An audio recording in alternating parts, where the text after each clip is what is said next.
that frozen moment, her eyes met James's, my son's, and the truth shattered her like glass underfoot. The lie she'd told for 15 years, the story where I was the broken one? Gone. Her husband stood beside her, silent and stunned, her son stared, questions already forming. But I said nothing. I didn't need to. James, with my eyes and my smile, stood taller than any revenge ever could. That day, I didn't get even. I got free. And to every man carrying someone else's lie, I see you. Thank you for watching. If this hit you in the gut, drop a 1 in the comments. Share your story, I read every word. Don't forget to subscribe, hit the like, and share this with a brother who needs it. Sometimes, the loudest revenge is standing next to the truth you were told you'd never have. I didn't expect to see her again, not like this. The ballroom buzzed with laughter and music, wine glasses clinking in rhythm with the jazz band in the corner. People danced, hugged, caught up on old times. It was supposed to be just another wedding. I stood near the bar, hands tucked in my pockets, sipping a drink I wasn't really tasting. I came for nostalgia, a college buddy's big day. I didn't come looking for ghosts. But there she was. Karen. Same confident walk. Same icy eyes. Same perfect lipstick smile that once made me feel like I could move mountains, and later made me feel like I was buried beneath them. She hadn't changed much. But I had. 15 years ago, she looked me in the eye and told me I was broken. She said I wasn't a real man because we couldn't have kids. Then she walked out, without a tear, without a second thought, and never looked back. Until today. And standing next to me, laughing at the dessert table with frosting on his chin, was my son, James. My flesh and blood. 13 years old. Taller than he should be. Sharp eyes just like mine. Karen saw him, and her face changed. She trembled. She looked like someone had pulled the rug out from under her perfectly staged life. And in that moment, I didn't have to say a single word. The truth was standing right beside me. You ever carry someone's words around for years? Like a backpack full of bricks you didn't pack yourself? That was me. I carried her words, "You're not a real man," for more than a decade. And every time I saw a father holding his kid, every time someone asked if I had children, those bricks got heavier. But here's the thing about the truth, it doesn't disappear. It waits. And when the moment is right, it doesn't just come back, it explodes. I built a new life after Karen. I started over in a city where no one knew my past. I found love again, real love. The kind that sees you, scars and all. I became a father, not by accident, but by miracle. A boy who calls me dad, who carries my eyes and my heart. Karen? She built a fantasy. A shiny life made of lies. At that wedding, both of our worlds collided. She walked in thinking she had one, thinking I was still the man she left behind. But what happens when everything someone believes about you gets ripped away in seconds? What happens when your ex-wife sees the son she said you could never have? What happens when her husband starts asking questions?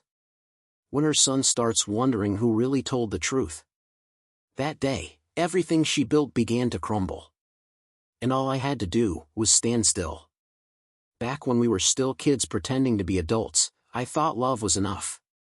Karen and I met in a coffee shop on Capitol Hill during a rainy spring afternoon in Seattle. She had this quick wit, a smile that felt like a dare, and eyes that could cut through noise. I was working as a warehouse supervisor, still trying to figure life out, and she was fresh out of grad school with a marketing degree and a plan. We fell fast, hard, the way only people in their 20s can, no brakes, no seatbelts, just pure belief that forever meant something. Our first apartment was tiny, no more than 600 square feet, but it was ours. We painted the walls a warm beige and bought a second-hand couch that dipped in the middle. On weekends, we'd walk Green Lake hand in hand, talking about our future. She wanted 3 kids. I said I'd settle for 2 and a dog. We'd laugh and debate names, decorate imaginary nurseries in our heads. Every time we passed a family in the park, Karen would squeeze my hand a little tighter, like she was claiming her place in that vision. We weren't rich, but we were content. Sunday mornings meant burnt pancakes and coffee in bed. Nights were filled with whispered promises under soft lamplight. We made love like we were trying to write our story with skin. And for a while, it felt like we were the only two people in the world who had it all figured out. Back then, time felt endless. We thought we had years to build a life, a home, a family. There was no reason to rush. We believed in our love like it was a foundation nothing could crack. We were wrong. The first few months trying for a baby were lighthearted. We joked about ovulation charts and baby names that would never make it past our mutual vetoes. But as months turned to years and smiles faded into forced optimism, something started to shift. Not in the world around us, but in her. In us. What we didn't know then, what no one tells you when you're caught in the honeymoon haze, is that love might be the foundation, but it doesn't always survive the weight of disappointment, doubt, and blame. And that crack, barely visible at first, was about to split our world wide open. It started with quiet concern, the kind you brush off with a smile and a next time. But after the third negative pregnancy test in 6 months, the lightness started to disappear from Karen's voice. She stopped making jokes about us being late bloomers and started tracking everything, her cycle, my diet, even the temperature of the bedroom. It felt harmless at first, like we were just being careful. But then came the appointments, the consultations, the tests. And with each white coat and clipboard, hope turned clinical. We spent our weekends in waiting rooms with pale green walls and uncomfortable chairs, surrounded by couples who looked just like us, smiling, but tired. Doctors ran blood work, hormone panels, ultrasounds. They spoke in probabilities and polite uncertainty. Unexplained infertility became the phrase we heard most. Which meant, we don't know why, but it's not happening. That kind of answer doesn't give you peace, it gives you paranoia. At first, we leaned on each other. She'd squeeze my hand before every appointment, and I'd kiss her forehead afterward, telling her it would all work out. But when the results came back vague, inconclusive, or flat-out frustrating, her warmth began to fade. I caught it in little things, how she no longer lingered in my embrace, how she started avoiding eye contact during meals. She stopped talking about baby names. Eventually, she stopped talking much at all. The blame didn't come all at once. It arrived in pieces, sharp, buried in offhand comments. She started asking if I'd always had low energy, or if maybe I should eat better, exercise more. She brought home supplements just in case and left pamphlets on male fertility on the kitchen counter, never looking me in the eye when I picked them up. I laughed it off the first few times. Told myself it was stress. But a part of me, deep down, started to wonder. Was it me? I started skipping meals, hitting the gym harder, cutting caffeine. I'd find myself Googling late at night, sitting in the glow of my phone, reading articles that only made me feel worse. I didn't tell her I was getting tested on my own. I didn't want to add pressure. But when the results came back, normal range, the doctor said, I didn't feel relief. I felt guilt. Because normal didn't mean working, and I couldn't give her what she wanted. Karen grew quieter. Colder. She'd stay late at work, or claim she needed time alone. Our bed felt bigger, colder. The woman who used to fall asleep with her head on my chest now turned away before I even reached for her. I still loved her. I still believed we could fix it. But love started to feel like a dying engine, running on fumes, and getting quieter with every mile. And I started to hear a question in the silence between us, one I was too afraid to answer. What if she couldn't love me if I couldn't give her a child? Looking back, I think the silence between us was worse than the fights, because when she finally did speak, the words cut deeper than any argument ever could. It started with sighs, eye rolls, the impatient tapping of her fingers when I tried to comfort her. But eventually, the frustration found its way into her voice.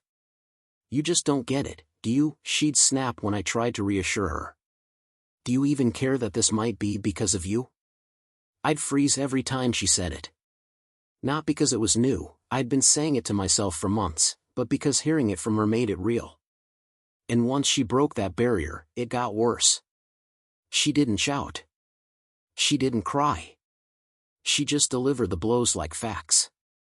A man is supposed to give his wife a family. Other women are already on their second kid.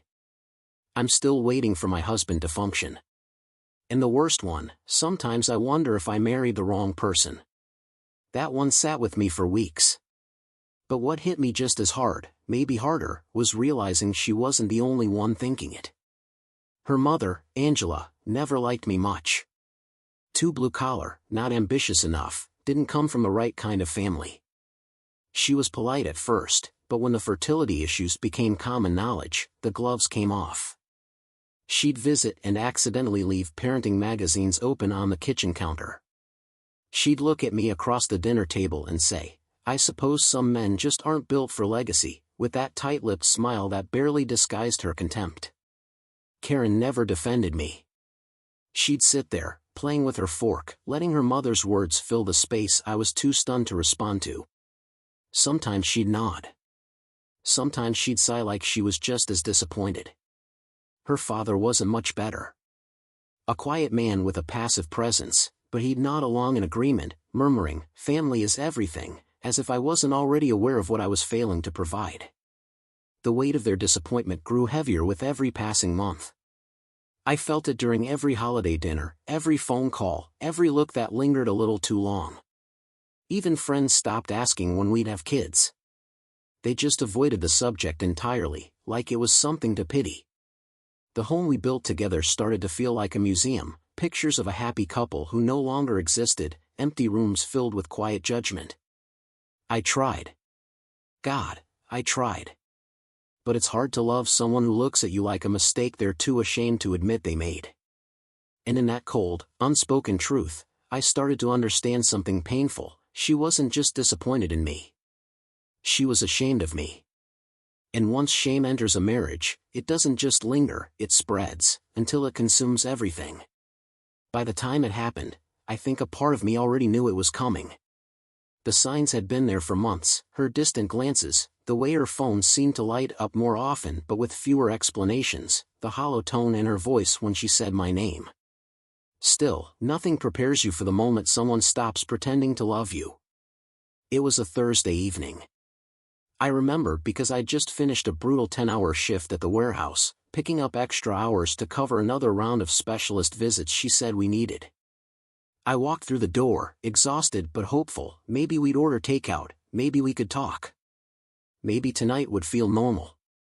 Instead, she was already packed. 3 suitcases by the door. Her coat on. Shoes on. Car keys in hand. She didn't look at me when she spoke. "I've met someone else." The words barely registered at first. I thought I'd misheard her. "What?" "I've met someone else," she repeated, quieter this time. "And he can give me the life I deserve." The rest of what she said blurred. I heard pieces: "Can't keep waiting, need a family, can't do this anymore." But the line that carved itself into my bones came right before she opened the door. "You're not a real man, Eric." She said it like it was a diagnosis. Like it was the conclusion to a long, painful equation. Then she left. Just like that. No fight. No tears. No apology. And I stood there, key still in hand, watching the door close behind her. The silence afterward wasn't peaceful, it was loud. Deafening. I sat on the floor next to her empty suitcase spaces and stared at the wall for what felt like hours. I didn't cry. Not right away. I just sat there trying to make sense of how someone could spend years with you and still walk out like you were a failed experiment. The words echoed over and over in my head. "You're not a real man." It didn't matter what doctors had said. It didn't matter what we'd built. In her eyes, I was defective. Unworthy. And in that moment, I started to believe it too. The days that followed felt like I was walking through fog. I still went to work, still showed up and clocked in, but I wasn't really there. People would talk and I'd nod, answer in half sentences, pretending I was okay while the pieces of my life scattered around me like broken glass. I didn't tell anyone what had happened. Not at first. I guess I was ashamed that I'd failed, that she left, and even worse, that I believed her when she said it was all my fault. It wasn't until a few weeks later, at a small gathering a mutual friend hosted, that I heard the truth. I didn't even plan on going, I almost didn't. But something in me, maybe a stubborn need to feel normal again, convinced me to show up. That's where I ran into Tyler, a guy I hadn't seen since college. He pulled me aside after a few beers and asked how things were going with Karen. I paused, the words catching in my throat. We split, I finally said. A few weeks ago. His face shifted. Hesitation. Then something like guilt. Man. I'm sorry. I didn't know. He glanced around, then lowered his voice. Look, I didn't want to be the guy to say anything, but she's been seeing Greg. Greg who? Greg Martin. Her boss at the agency. Tall guy, drives the black Range Rover. You met him once at that Christmas party a couple years ago. The name hit me like a punch to the chest. I remembered Greg, sleek, smug, always a little too charming when he spoke to Karen. I remembered brushing it off, telling myself not to be paranoid. Karen had always said I was imagining things, that I was insecure. But now it all clicked. The late nights at the office. The sudden weekend conferences. The way she started dressing up more, even when she wasn't going anywhere special. I stood there, gripping my beer like it could anchor me to the floor. Tyler looked at me with that helpless expression people get when they realize the truth hurts more than silence. I thought you knew, he said quietly. I didn't respond. I couldn't. My stomach turned. My mind raced back to that Thursday night, her bags packed, her eyes empty, and suddenly, it wasn't just betrayal I felt. It was humiliation. She hadn't just left me because we couldn't have kids. She'd left because she found someone better in her eyes. Someone with a stronger paycheck. Someone who didn't carry the stain of infertility. Someone she could parade around as proof that she traded up. And the worst part? She didn't even have the decency to admit it. She let me carry the shame, let me believe I was the reason we failed. That night, I drove home in silence, my hands shaking on the wheel, the streetlights outside blurring through tears I swore I wouldn't let fall. She hadn't just broken my heart. She'd rewritten the story of our marriage without ever asking me if I agreed with the ending. The hardest part wasn't that she left, it was what she took with her when she walked out. Not just the furniture or the photo frames that used to line the hallway. She took the future. The life we imagined. The kids we named but never met. The Christmas mornings I thought we'd share, the bedtime stories I thought I'd read aloud. And what she left behind? Just the echo of those dreams and a man who no longer recognized himself. In the weeks that followed, I stopped talking to people. Not intentionally.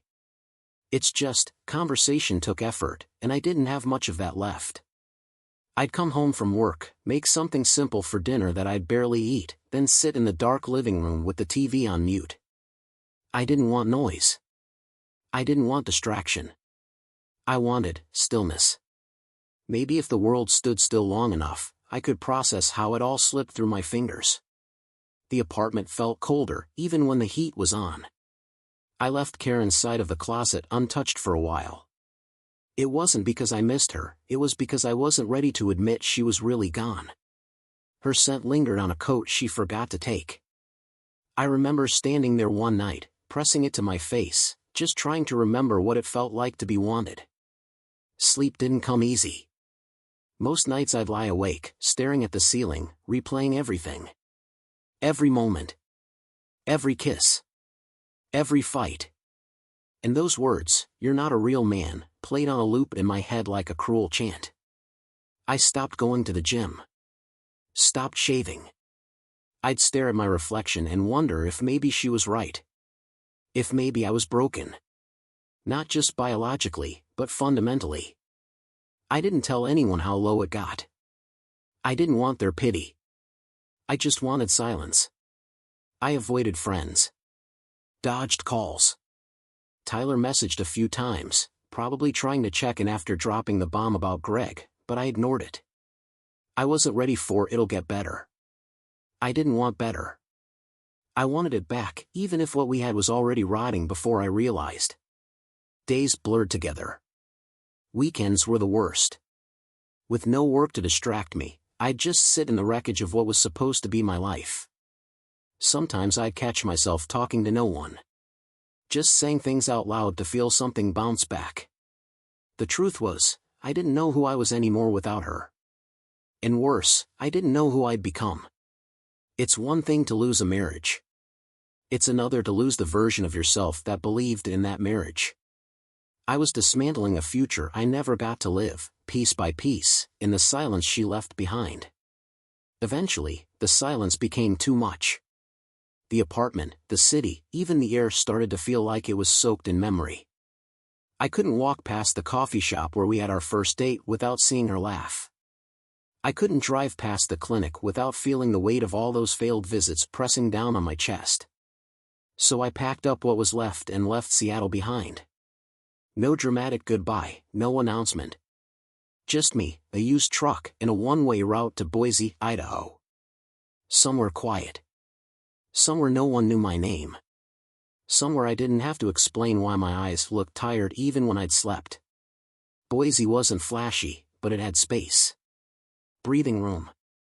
I found a modest one-bedroom place on the edge of town, nothing special, but it had clean walls and a view of the hills in the distance. That was enough. The job came not long after. A logistics company was hiring for warehouse operations. Long hours, steady pay, no time to think. Exactly what I needed. I kept to myself, did my work, went home. The guys there were friendly but not nosy. No one asked about my past, and I didn't offer it. There was comfort in being anonymous. I wasn't the guy whose wife left him. I was just Eric. Just another face clocking in and out, lifting pallets and sorting shipments. I found a strange peace in the repetition. Move, lift, breathe, repeat. And slowly, almost without realizing, I started to rebuild. I fixed up the old truck on weekends. Took long drives with no destination. Cooked for myself again. I didn't smile much, but I wasn't drowning anymore either. Boise didn't know what I'd lost. And for the first time in a long time, I didn't have to carry that loss like a banner on my chest. I wasn't trying to impress anyone. I wasn't trying to win someone back. I was just trying to remember who I was before I was made to feel like I was nothing. It wasn't healing, not yet. But it was the first step towards something that looked like it. And even though I didn't know it then, this quiet little town was about to give me something I never expected, a second chance. It started the way most unexpected things do, quietly, without fanfare.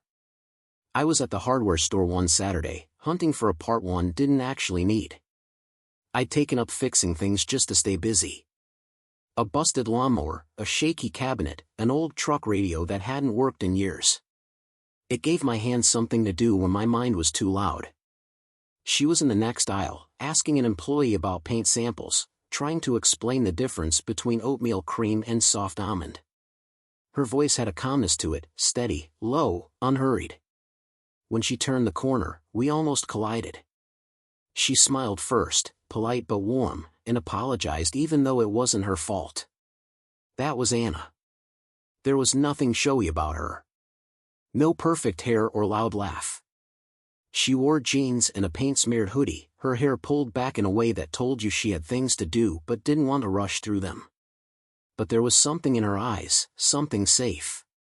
A kind of quiet attentiveness, like she actually saw you when she looked your way.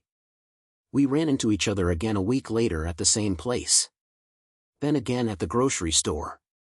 The universe kept putting her in my path, and eventually, I got brave enough to ask if she wanted to grab a coffee sometime. She didn't ask questions I wasn't ready to answer. She didn't press when I stumbled through vague mentions of my past. She just listened. Nodded. Let silence exist without trying to fill it. And for the first time in years, I didn't feel like I had to defend who I was. Where Karen had been sharp edges and pressure, Anna was gentleness and space. Where Karen had made me feel like I was constantly auditioning, Anna made me feel like I could finally exhale. Our first few conversations weren't about trauma or heartbreak. They were about books. Favorite meals. How Boise winters sneak up on you. Simple things. Real things. And somewhere between those talks and the way she'd smile at me like I was worth knowing, I felt something I hadn't felt in a long time. Hope. Not the kind you cling to out of desperation, but the quiet kind that sneaks up on you when you're not looking and whispers, maybe, just maybe, this time will be different. It didn't happen all at once. Healing never does. It crept in slow, like sunlight through a window you forgot to close. Being around Anna wasn't some magical cure for the years I'd spent unraveling, but she made the silence feel less punishing. And eventually, I started to notice the small shifts. I stopped dreading weekends. I started cooking real meals again, things I hadn't made since before the divorce. And I caught myself humming while washing dishes one night, surprised by the sound of my own contentment. Anna never pushed, and maybe that's what made all the difference. She didn't ask for the whole story in one sitting. She just made room for it, piece by piece, in late-night conversations and quiet car rides. One evening, while we sat on her porch watching the sky darken over the hills, she asked me if I believed people could come back from their worst seasons. It caught me off guard, not the question, but how gently she asked it. Not like she needed an answer, just like she was offering me space to breathe. And so I told her. Not everything, not right away, but enough. Enough for her to know I'd been broken in a way I hadn't fully admitted out loud. I told her about Karen. About the tests. The blame. The night she left. The shame that followed me like a second skin. My voice cracked more than once, but Anna never looked away. She reached over, placed her hand over mine, and said, "You were never the problem, Eric. Some people just don't know how to love what they don't understand." No one had ever said that to me before. That night was the first time in years I slept without waking up at 3 a.m. to stare at the ceiling and wonder where I went wrong. Over time, something began to settle in me, a calm I hadn't known I needed. Anna never made me feel like I had to earn her affection. She gave it freely, like it was woven into how she existed. She saw past my past, not by ignoring it, but by refusing to let it define me. There was a night in late spring, after dinner at a little Italian place downtown, where we were walking back to her car and she reached for my hand, casually, naturally, like it was the most obvious thing in the world. I looked down at her fingers laced with mine, and I realized something terrifying and beautiful. I wanted to love again. Not out of loneliness. Not to prove I was enough. But because maybe, finally, I believed I was worthy of being loved back. Not as a project. Not as a placeholder. But as myself. And maybe that was the first real step toward becoming whole again. It had been just over a year since that first quiet coffee with Anna. By then, our routines had blended, the kind of subtle merging that happens when you stop keeping score of whose house you're staying at or whose toothbrush is in which drawer. Life felt steady. Safe. I hadn't said it out loud, but I was starting to picture a future again, not in flashes of wishful thinking but in real, grounded moments. I thought that was as far as I'd go. I didn't dare dream beyond that. Then one evening, after dinner at home, she stood in the kitchen twisting her fingers, something she only did when she was nervous. I was at the sink washing dishes, humming some tune I didn't recognize, when she turned to face me. "Eric," she said, softly but clearly. I looked over, still holding a soapy plate. She smiled, but it was the kind of smile you wear when you're not sure if your news will be received with celebration or chaos. "I'm pregnant." The plate slipped from my hand and clattered in the sink, but I didn't move to catch it. I just stood there, frozen. My mind didn't know what to do with those two words. "I'm pregnant." At first, I thought I'd misheard her. Maybe she was talking about someone else. Maybe I was dreaming. But her eyes, those steady, kind eyes, never left mine. You're, what? She stepped closer. I found out yesterday. I took 3 tests just to be sure. I opened my mouth, but nothing came out. My legs actually went weak, and I leaned against the counter for balance. The fear hit first. Not fear of being a father, but fear that this wasn't real. That something would go wrong. That somehow, this would be taken from me too. Then came the doubt. What if it wasn't mine? What if it was a mistake? What if? And then, finally, came the wave I never expected, joy. Tears welled up without warning. I laughed, an actual, chest-deep laugh that startled both of us. I crossed the room and pulled her into my arms so tightly I nearly lifted her off the ground. She laughed too, then cried, and we just stood there, tangled up in disbelief and emotion. You did it, she whispered. We did it. For the first time in 15 years, I didn't feel broken. I wasn't a failed man, or some statistic in a medical journal.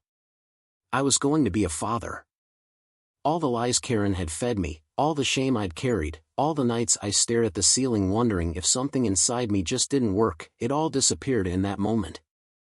I held Anna's face in my hands and looked at her like she was the first true thing in my life. Thank you, I said, voice cracking. You don't know what this means to me. She smiled. I think I do. The months that followed felt like borrowed time, like each day was a small miracle we got to keep. I went to every appointment, held Anna's hand during every ultrasound, and memorized the sound of our baby's heartbeat like it was a song meant just for us. I didn't tell her, but some nights I'd sit in the nursery after she'd fallen asleep, running my hands over the crib rails, just listening to the quiet hum of our home. It still felt surreal. Like I was watching someone else's life, a better version of the one I lost long ago, but somehow, I got a second chance to live it. Then came the day everything changed again. It was a chilly morning in February. The snow had just started falling when Anna shook me awake, her voice tight but calm. It's time.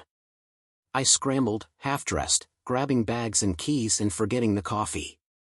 The drive to the hospital was a blur, white roads, red lights, her breathing steady beside me, and my heart pounding like it wanted to escape my chest. The delivery room was chaos and stillness all at once. Nurses moving quickly, monitors beeping, Anna gripping my hand so tightly I lost feeling in my fingers. And then, like the universe hit pause just for us, the room filled with the sound I didn't even know I'd been holding my breath for. A cry. Raw, new, full of life. They handed him to Anna first. She looked exhausted, radiant, powerful beyond words. Then the nurse turned to me. Would you like to hold your son? I nodded, but I couldn't speak. My hands trembled as I reached for him. He was tiny, red-faced, squinting, wrapped tight, and as he settled into my arms, he opened his eyes. Hazel. Just like mine. In that instant, something inside me cracked wide open. The weight of every cruel word Karen ever said, every night I spent questioning my worth, every test result that led to nothing, all of it shattered and fell away. There he was. Living, breathing proof that I wasn't broken. That I was enough. That love and family and hope weren't things that other people got to have while I sat on the sidelines. Anna looked at me through tired eyes and smiled. He has your eyes. I looked down at him, tears spilling freely now, and whispered, Hey, James. His little fist curled around my finger like he already knew who I was. And in that moment, I stopped feeling like a man who had been left behind. I was a father. Not a maybe. Not a dream. Not a failure hiding from the past. I was his. And he was mine. And for the first time in a very long time, I felt whole. Years passed, and life settled into something steady, something real. James was growing fast, too fast, some days. He had Anna's curiosity and my stubbornness, a combination that made every bedtime a negotiation and every question feel like a pop quiz. Our house was never quiet, never spotless, but it was full. And I'd take full over perfect any day. Then one morning, while sipping coffee and skimming through emails before work, I saw his name in the subject line, Mark Townsend. An old college friend I hadn't spoken to in years. The kind of guy who always knew how to find the fun in a room and rarely stayed in one place long enough to call it home. He was getting married. The invitation was simple. Classic script on thick cream paper. A beachside ceremony in San Diego. The kind of event that promised good wine, too much dancing, and a wave of faces from a lifetime ago. I wasn't sure I'd go at first. It had been a long time since I'd been in a room with that many memories. But Anna encouraged it. "You should go," she said one evening, while folding laundry. "See your old friends. Take a break." She had a weekend shift at school, and James had a sleepover already planned. It made sense for me to head out first, fly solo, and they'd join me for the reception the next day. I booked the flight. Part of me was looking forward to it, the nostalgia, the ocean breeze, the chance to catch up with old faces. The other part couldn't shake the feeling that something was waiting for me out there. Not danger. Not excitement. Just a door I thought I'd already closed. I had no idea how right I was. The wedding was held at a coastal venue with wide glass doors that opened to the Pacific. Sunset framed everything in gold, and the air was heavy with ocean breeze and soft jazz. I arrived just as the ceremony ended, blending into the crowd of hugs and small talk, trying not to think too hard about the ghosts walking around in rented suits. Mark spotted me first, same crooked grin, same slap on the back like we were still 20. We laughed, caught up in shorthand, and for a while, it felt like old times. I was halfway through a glass of wine and mid-conversation with another familiar face when I heard her name float through the crowd. Karen. It took me a second to believe it. I hadn't seen her since the day she left, hadn't even seen a photo. I hadn't looked. But when I turned and caught her across the room, I knew it was her before my brain even caught up. She moved through the crowd like she owned the place, chin high, shoulders squared, that same deliberate elegance in her stride. Her black dress hugged her frame like it had been tailored for this exact moment, and her blonde hair was styled in that severe cut she always favored, sharp, polished, intentional. The way she scanned the room, you'd think she was walking into a boardroom, not a wedding. And then her eyes landed on me. There was a flicker, recognition, maybe surprise, but it vanished almost instantly, replaced with that smirk I remembered too well. The one that used to make me feel like I was already losing before I opened my mouth. She made a beeline through the crowd, each step measured, her heels clicking against the floor like punctuation marks. Well, she said when she reached me, her voice dipped in something between curiosity and condescension. "Eric. I almost didn't recognize you." I gave her a polite nod, said her name like it was foreign on my tongue. She looked me over, eyes scanning like she was sizing me up for an auction. "Still in logistics?" she asked, like the word had dirt on it. "Still in Boise?" Then, before I could answer, "I guess some things never change." She smiled wider, leaned in just enough to make it uncomfortable. "I'm here with Greg. We're doing really well. He just closed a major acquisition. And our son, Caleb, he's brilliant. Top of his class. Piano, robotics, fluent in Mandarin. You'd be amazed." I didn't say much. Just listened, nodded once or twice, and let her talk. Because deep down, I knew she had no idea what was coming next. And that made it all the more satisfying. She was in full performance mode now, all polished pride and perfectly timed pauses. The kind of confidence that came not from peace but from years of convincing herself she'd made the right decision. She held her wine glass like a prop, occasionally lifting it to her lips but barely drinking, too focused on the show she was putting on. "You know, Greg's firm just expanded into Asia," she said, glancing over her shoulder as if expecting applause. "He's managing international clients now. We're flying out to Singapore in a few months, first class, of course." She tilted her head toward me. "Do you travel much?" I shrugged lightly, gave her nothing. She smirked. "I didn't think so." She went on, filling the air with details I didn't ask for. Their house. Their vacations. Her lifestyle. It was like she'd been waiting for this exact moment, an audience she could finally outshine. I stood quietly, letting her spin her fantasy uninterrupted. Then came the part she was clearly most eager to share. Caleb just got invited to a national academic conference, she said, voice rising just enough to draw attention. Only a few students in the country were selected. He's absolutely brilliant. Greg says he's got his ambition. I say he's got my edge. She laughed softly at her own comment, then looked me dead in the eye. You know, I'm just lucky. I have a husband who supports me, a child who makes us proud, and a life that, she paused for dramatic effect, well, that turned out a lot better than I once imagined it would. There was no subtlety in her words. Just layers of insult wrapped in forced elegance. And then, with the kind of tilt in her voice that only someone who used to love you could twist into cruelty, she added, I mean, you look fine. But I always pictured you with more, I don't know, drive. I guess not everyone gets a second chapter. I held her gaze, unmoved. It was all performance. A scripted monologue she'd rehearsed in her head for years, one where she was the heroine who left the wrong man and found the better life. But what she didn't know, what made this whole thing almost tragically ironic, was that she was speaking from the middle of a story that had already turned on her. She just hadn't realized it yet. She believed I was still the same man she walked out on. Still infertile. Still empty. Still broken. And I let her believe it for just a little longer, because sometimes the truth doesn't need to be shouted. Sometimes, it just needs to be seen. And she was about to see it, in the most unexpected way possible. I let a beat of silence pass after her last sentence, watching her sip her wine like she'd just checkmated me in some game I didn't realize we were playing. She looked so sure of herself, of her choices, of her victory, of me still being frozen in time somewhere back in that apartment she left behind. So I took a slow breath, glanced casually over my shoulder, and said, that's nice.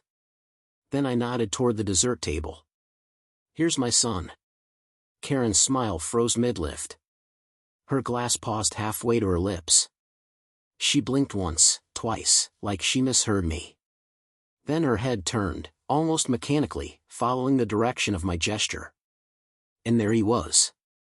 James stood with a plate of cupcakes, chatting and laughing with a group of kids.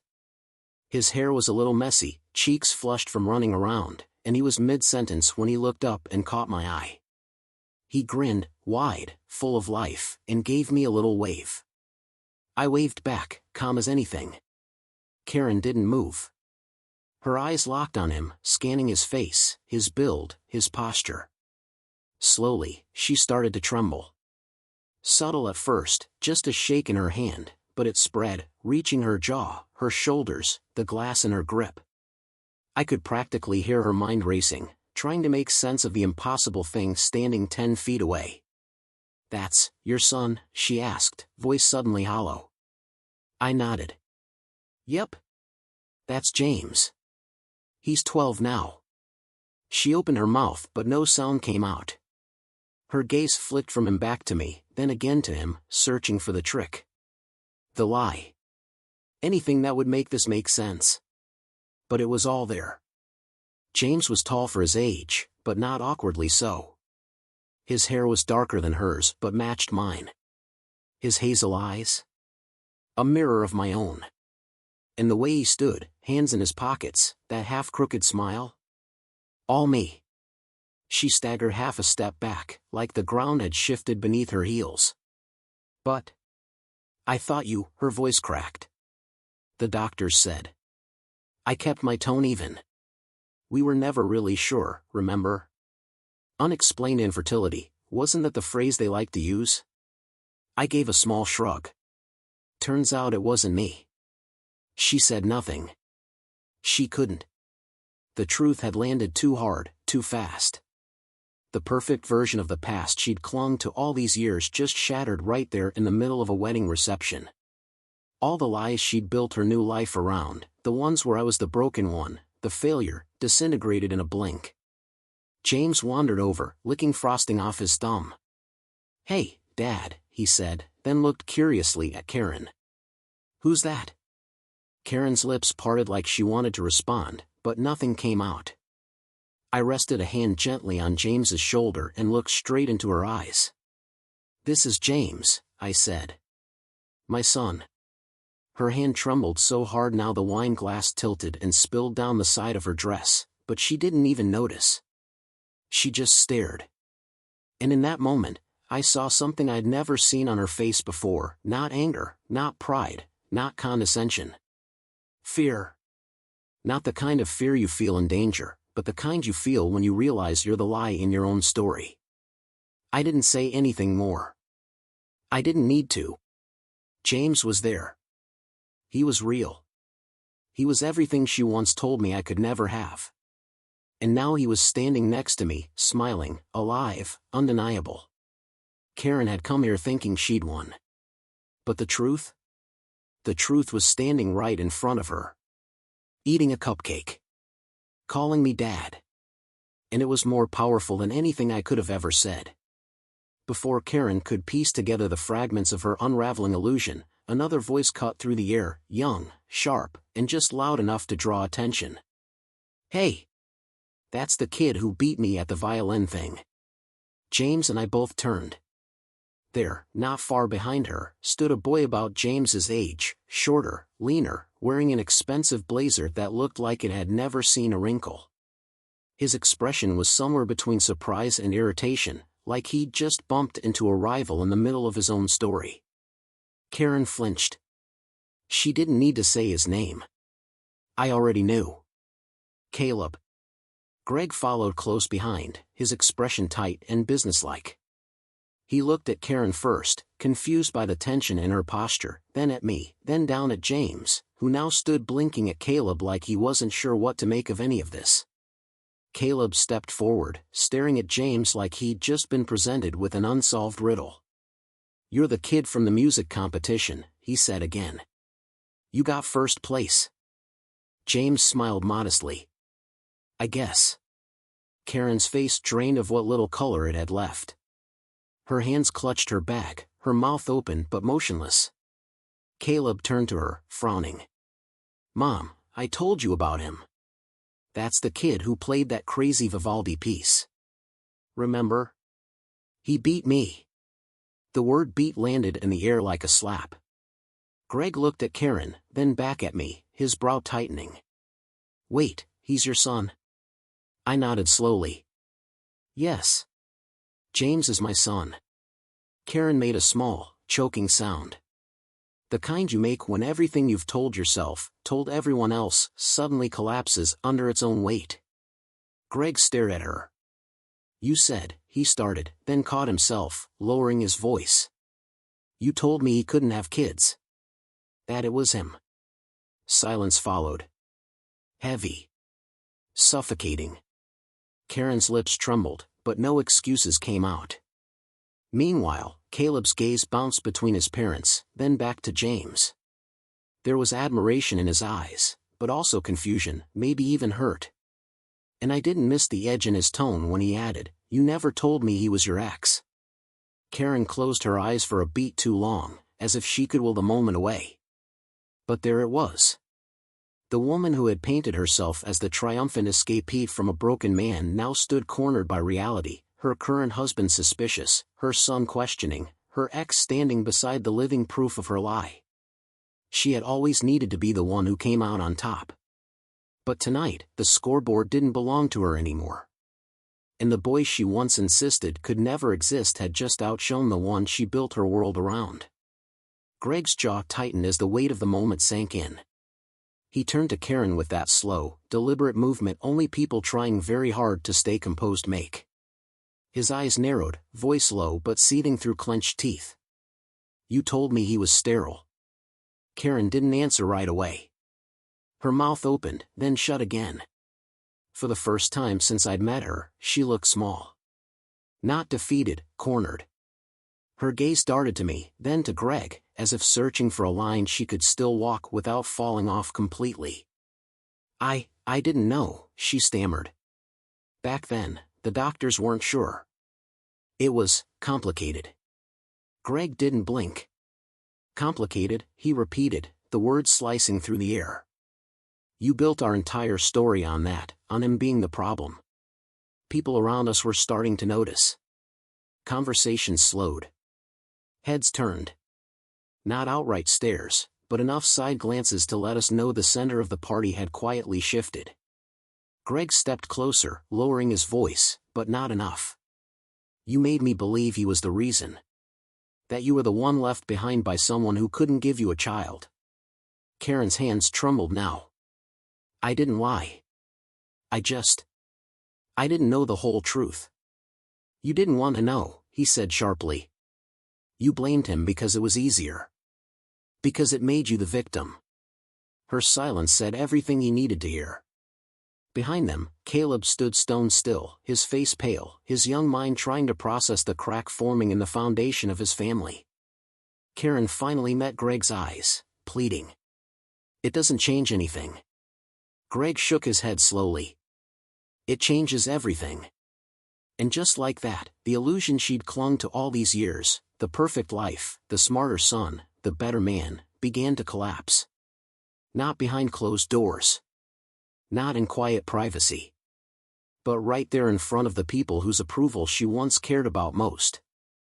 And there was no script left for her to hide behind. The shift in the room was subtle at first, like a low ripple moving through still water, but then it grew.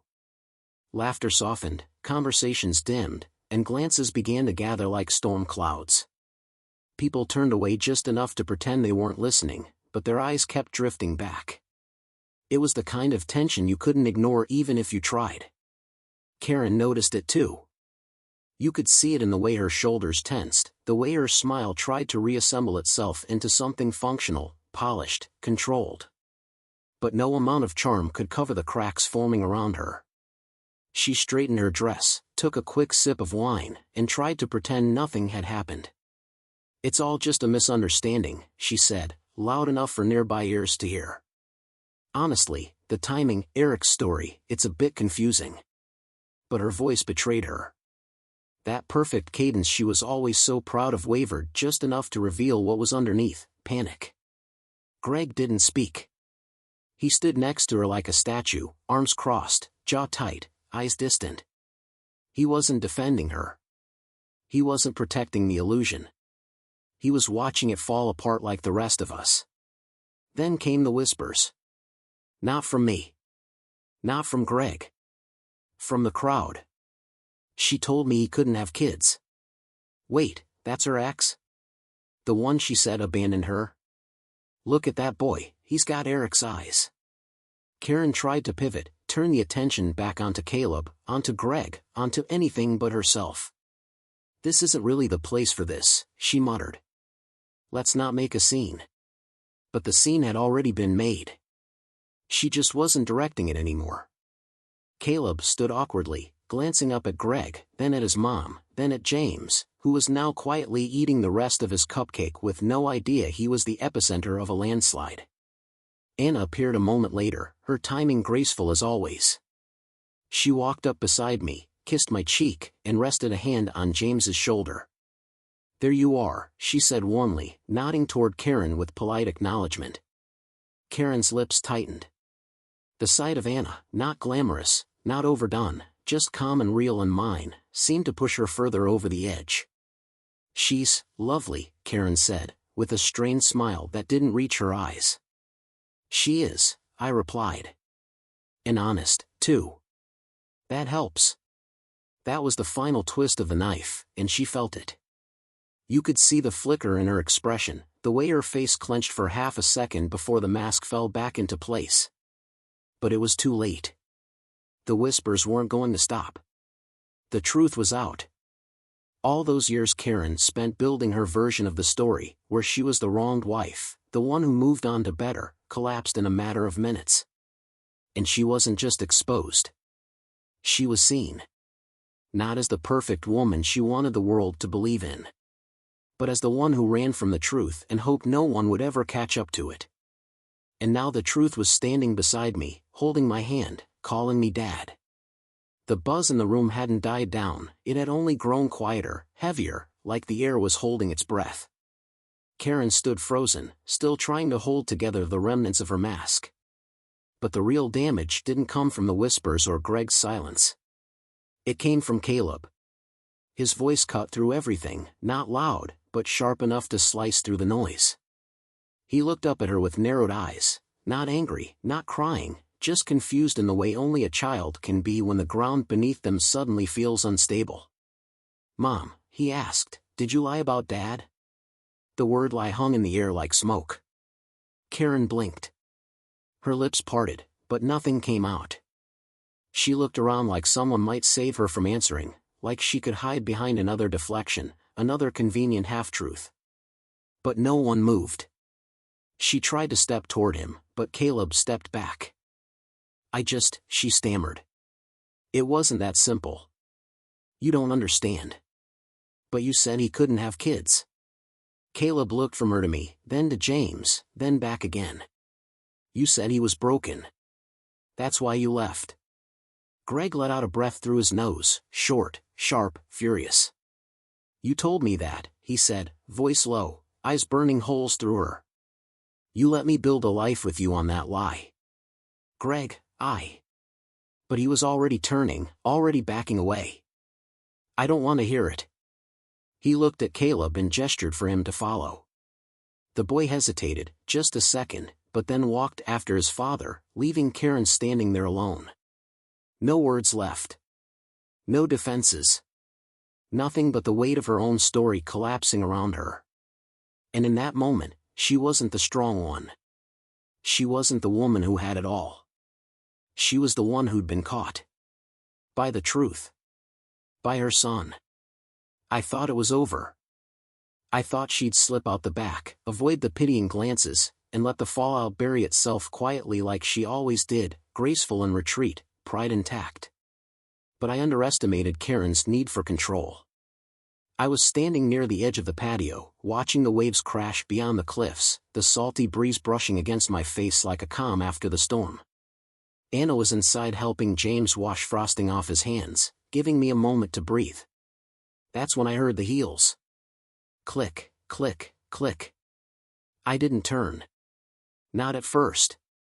But I felt her stop behind me, the silence between us louder than anything either of us could say. "Eric," she said finally. Her voice wasn't sharp this time, it was frayed, raw, tired. I didn't respond. "I didn't know," she said. "Back then. I didn't know you weren't the problem."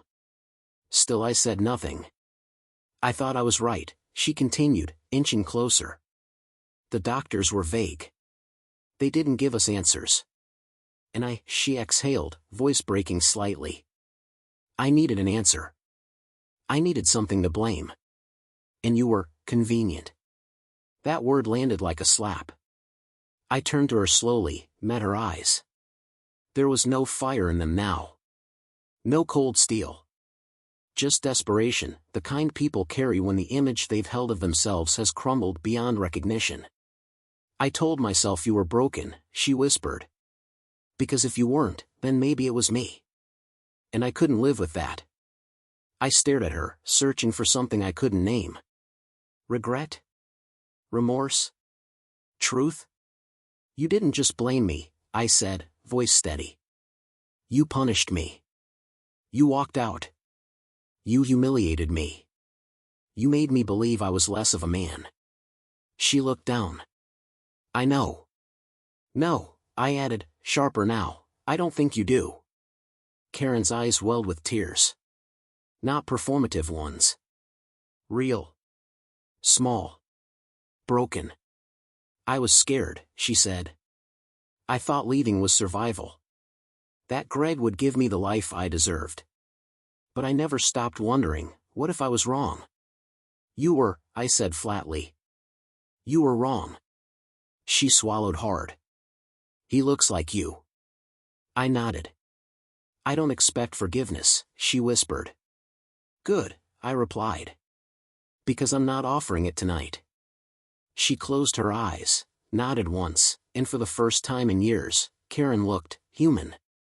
And somehow, that made it all even sadder. I let the silence stretch between us, thick, tense, but no longer suffocating. Karen stood there, searching my face like she might still find the version of me she left behind. But he was long gone. The man who would have begged for her to stay, who would have carried the weight of her blame like it was gospel, he didn't exist anymore. I felt calm. Not numb, calm. There was nothing left to prove, nothing to explain. I didn't need revenge or some dramatic ending to make it worth it. The truth had already spoken for me. Karen took a shaky breath and stepped a little closer, as if proximity might grant her access to something she no longer had. Eric, please. I didn't come here to hurt you. I shook my head, not angry, just tired. No, Karen. You came here to parade your life in front of me. To remind me of what you thought I couldn't give you. Her eyes dropped. I didn't know. I cut her off gently but firmly. But you wanted it to be me. That's the part you never admit. You needed someone to blame so you could walk away without guilt. And I was easy. She didn't deny it. She just stood there, her hands folded tightly at her waist, knuckles white. I thought if I could build something better, she said softly, it would mean I'd made the right choice. I nodded slowly. And now you know you didn't. I wasn't saying it to gloat. I wasn't throwing it in her face. I was just done carrying the weight of her lie. The same lie she told her husband, her son, her friends, and worst of all, herself. Behind me, I heard James laughing, his voice echoing across the patio as he chased a stray balloon. Anna's soft voice followed, calm and clear, calling his name. I turned to go. Karen's voice caught one last time. Can we at least talk? Really talk? I paused, just for a moment. Not because I was tempted, but because I wanted to look her in the eye when I said what needed to be said. We have nothing to talk about. Her lips parted, her eyes welled again, but no words came. I glanced toward Anna, who stood watching with quiet strength, one hand resting on James's shoulder as he clutched a slice of cake too big for his plate. I walked toward them. Karen stayed behind, rooted in place like the truth had pinned her there. And in a way, it had. When I reached Anna, she gave my hand a small squeeze. You okay? She asked. I nodded. More than okay. James looked up at me with frosting on his cheek. Can we take some of this home? He asked, like the world hadn't just tilted a few feet away. I smiled. Yeah, bud. Let's go. We turned together, the three of us, walking away from the wreckage I didn't cause but no longer had to carry. Behind us, Karen stood alone, the crowd giving her space but watching all the same. Her perfect world had cracked, and in the shards, she was finally forced to see what she'd done. But me? I was done. The weight was gone. And for the first time in 15 years, I wasn't walking away from something, I was walking toward something better. The house felt warmer than usual that night, not because of the fireplace crackling in the corner, or the faint hum of soft music playing through the old speaker in the kitchen, but because we were home. Safe. Intact. Together. James had fallen asleep early, worn out from cupcakes, running, and what he called a really weird party. He hadn't caught the depth of it, thank God.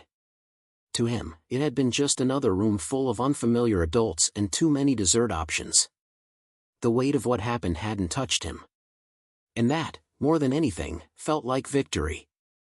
Anna sat on the couch, legs tucked beneath her, a mug of tea cradled in her hands.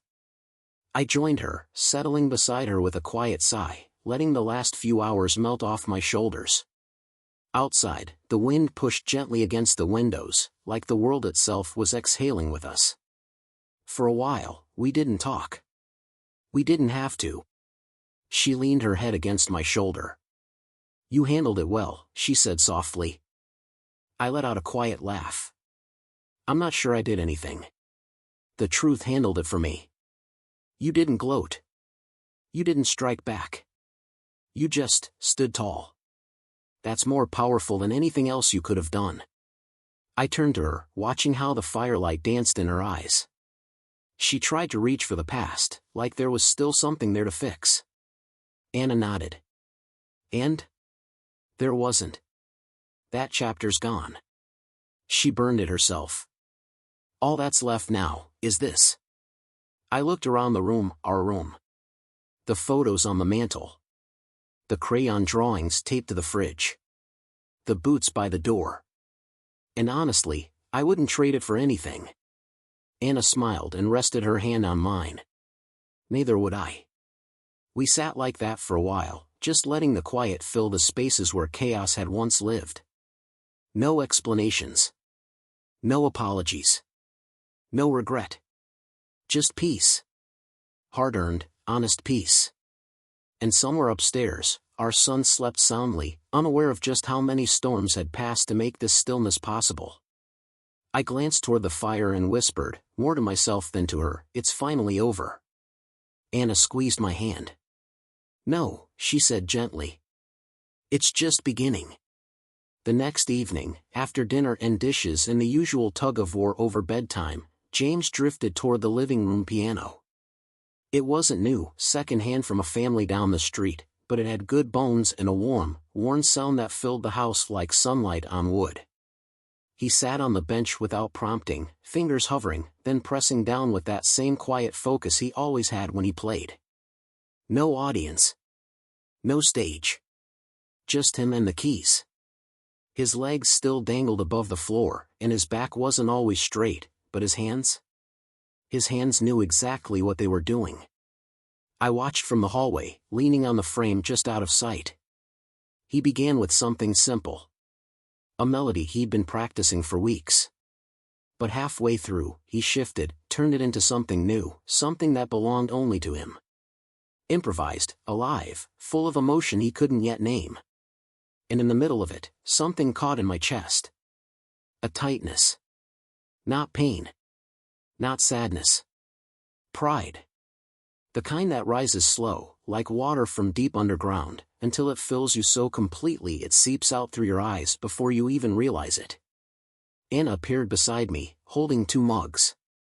She caught the look on my face, said nothing, just passed me the tea and leaned into my side.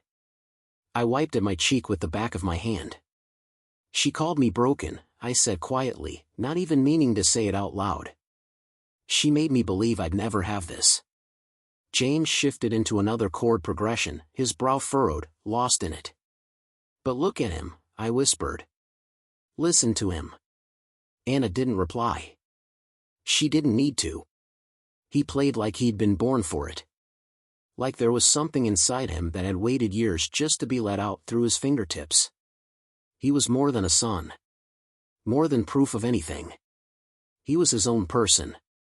And I had helped bring that into the world. I blinked back more tears, felt Anna's hand slip into mine again. For the second night in a row, I found myself thinking the same thing. Not about the past. Not about the pain. But about how lucky I was that the story didn't end where I thought it did. The music drifted through the house, and I stood still, letting it wrap around me like a reminder. I was never broken. I just hadn't found the right song yet. By the end of the week, the story had traveled farther than I expected. It started with a few vague texts, "Heard about the wedding, wow," or "that must have felt good," but soon the messages got more direct. "I always knew you were better than her. She fooled a lot of people, but not me. Guess the truth has a way of showing up eventually." Some came from college friends I hadn't spoken to in years. Others were old coworkers, even a neighbor from our first apartment back in Seattle. Apparently, word had gotten around quickly. It didn't surprise me. Karen had spent years building her image like a brand, flawless, successful, untouchable. But once the first crack appeared, the rest of the mask fell fast. One friend wrote, "I remember how she used to talk about you like you were dragging her down. But the guy I saw at that wedding? That man was solid. Calm. You looked like someone who's done the work." And that stuck with me. Because it had been work. Quiet, painful, invisible work. Work that no one saw in the moments when I could barely get out of bed, or when I stared at a blank wall in a one-bedroom rental wondering what I'd done to deserve being thrown away. But now, the people who once only knew her side were starting to see the other half of the story. My half. I didn't respond to most of the messages. Not because I was trying to be distant, but because I didn't need their validation anymore. It was nice to be seen, sure. But the difference now was that I saw myself, clearly, finally, without shame. As for Karen, I didn't hear from her again. Not a word. In that silence, it was the sound of a woman realizing the version of herself she'd clung to had been built on sand. It was late, the house was quiet, and the fire had long since faded to glowing embers. I sat alone at the kitchen table with a notebook open in front of me, not to write anything in particular, but just to sit with my thoughts. Sometimes, I did that. Wrote down phrases, memories, scattered lines of nothing that somehow helped me make sense of everything. I found myself scribbling a few words: manhood, pain, healing. 3 stages, maybe. Or maybe 3 versions of myself. I used to think being a man meant holding everything in. That silence was strength. That if I could just carry the weight without letting anyone see me struggle, I'd be respected. Loved. Worth something. Karen played into that belief. She knew how to make silence feel like a test, and I kept failing it. The more I internalized, the more I lost myself. I let her voice become louder than my own. She called me broken, and I believed her. Not because the doctors said it, but because the woman who promised forever used it as a reason to walk away. That was the deepest cut, not the betrayal, not even the affair. It was the erasure of who I was.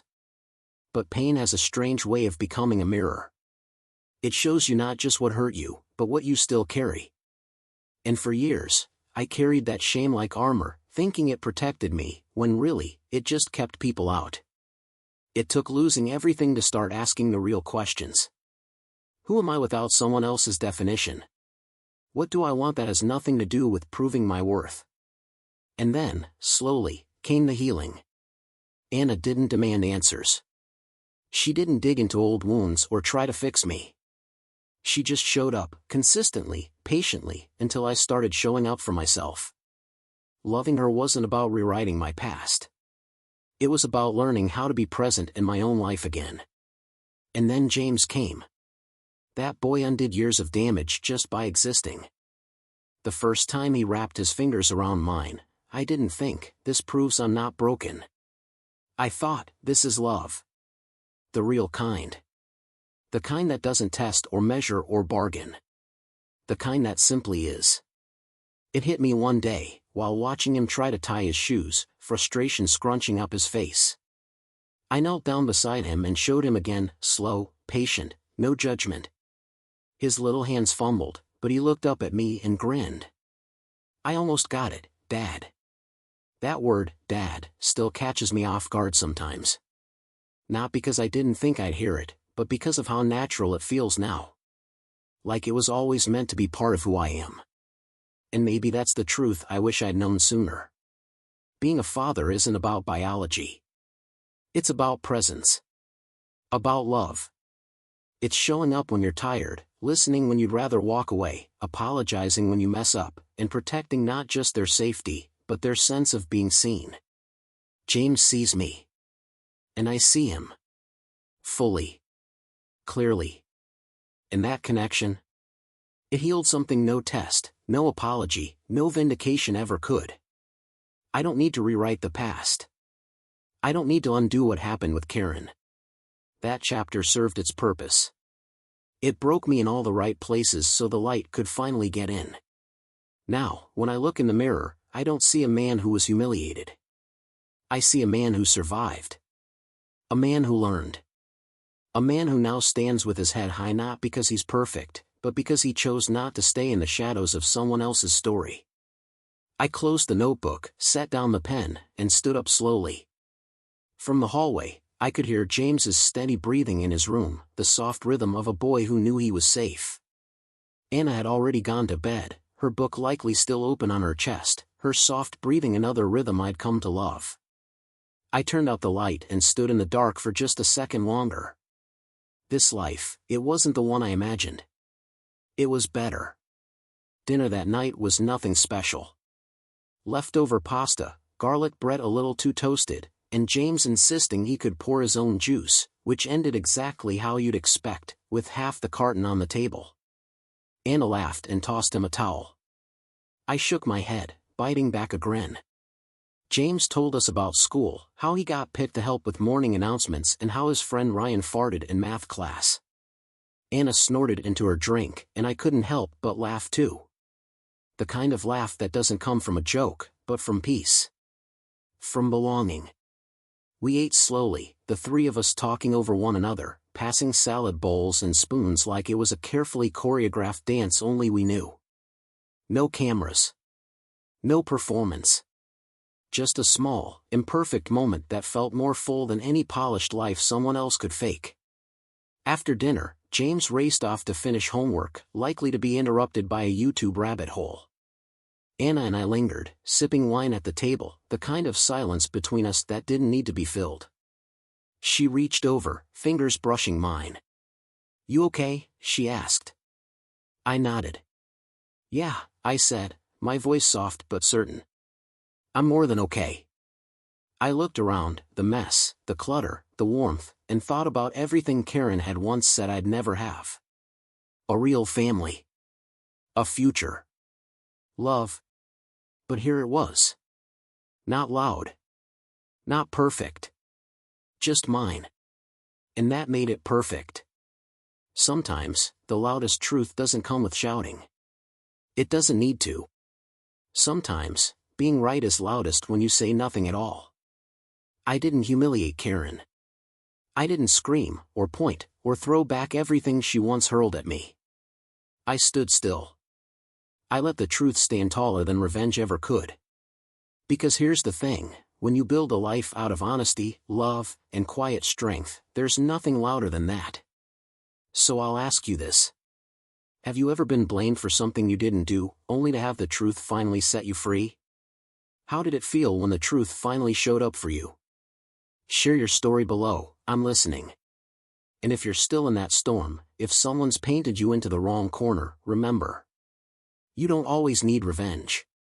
Sometimes, the life you build is enough to destroy every lie ever told about you.